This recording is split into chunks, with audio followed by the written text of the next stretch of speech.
Hello grade 7s, this is a video about mixed and improper fractions, as you can tell by the title. For this video, I would like you to be writing down most of it as we're going through. Just keep those notes. But since this is a video, you can of course pause the video to write down whatever you need to write down, or to replay it to hear something I've said if you missed it. It's the glories of video. So on we go. This is our learning goal, which you do not have to write down, but please do include a date and a title on whatever it is you're writing down so that you can keep things in order. So our learning goal today is to convert between mixed and improper fractions. Now, very quickly, this is just some terminology. Yes, you need to write this down, and pretty much everything from this point forward. An improper fraction is this one right here, or something like this, where the numerator is bigger than the denominator. So the top is bigger than the bottom.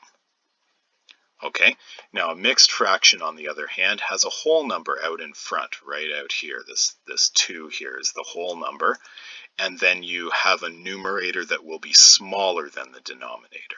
Okay, so you don't really ever mix the two of them together with a whole number as well as a bigger numerator than the denominator. Okay, you've got one, or you'll have one or the other. Okay, now for the most part, in most of the math that I do and most of the fractions I do, I prefer these guys over here, the improper fractions. They are easier to do math with and usually easier to do many things with, so I tend to stick with those, but it does not matter to me most of the time which of them you use. Okay, so just read whatever the particular question specifies. Okay, but again, the point of this is to go back and forth between these two forms of writing a fraction. Okay, so the first one we're going to do is converting from mixed to improper fractions. Okay, so what you need to do with these is you multiply, so I've got it in 2 steps, multiply the whole number, the number out in front, by the denominator and add the numerator. So I'm going to just get a pen here so that I can help with that. And this becomes the new numerator. Now that's a bit of a mouthful sometimes for people to think through, so I'll just try to do some of the math here with you. So you take the whole number multiplied by the denominator, which is the 4, okay, and then add the numerator. And make sure you're using your good order of operations, and please forgive me for my very messy pen work on this page. Using a mouse to make marks and write numbers is very difficult. Anyways, moving on. 2 times 4 is 8, and then plus 3 equals 11.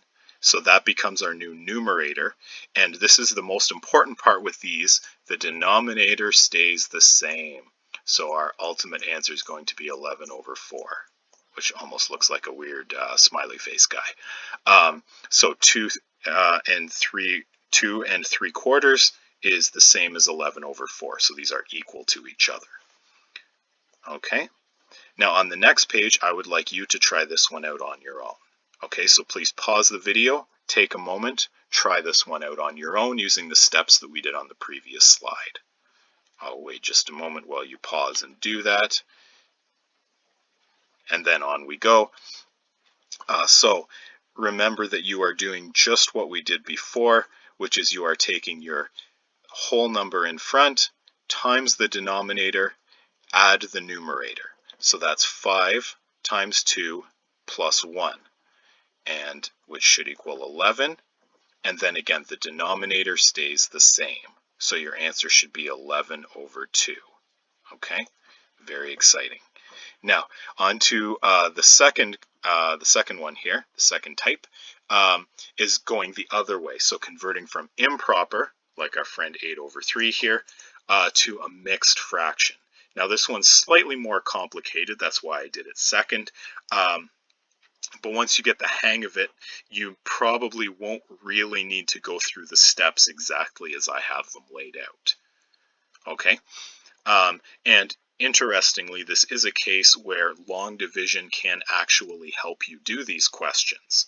I don't know that I'll be doing the long division right here on these slides, but you can probably see where it's helpful because you're wanting to find what the remainder is when you divide.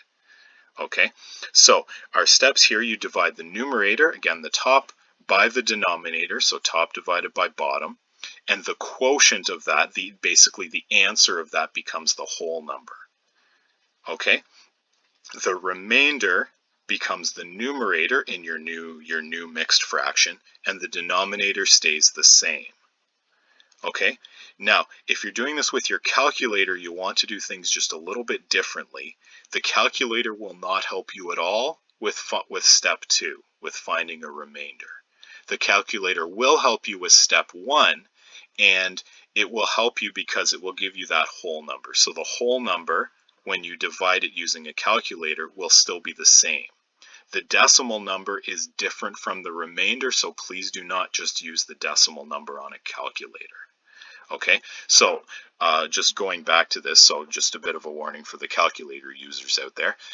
So 8 divided by 3 gives us a whole number of 2, okay, with some remainder, right? If it was 9 divided by 3, then the answer would just be 3, and then that would be it. There would be no fraction.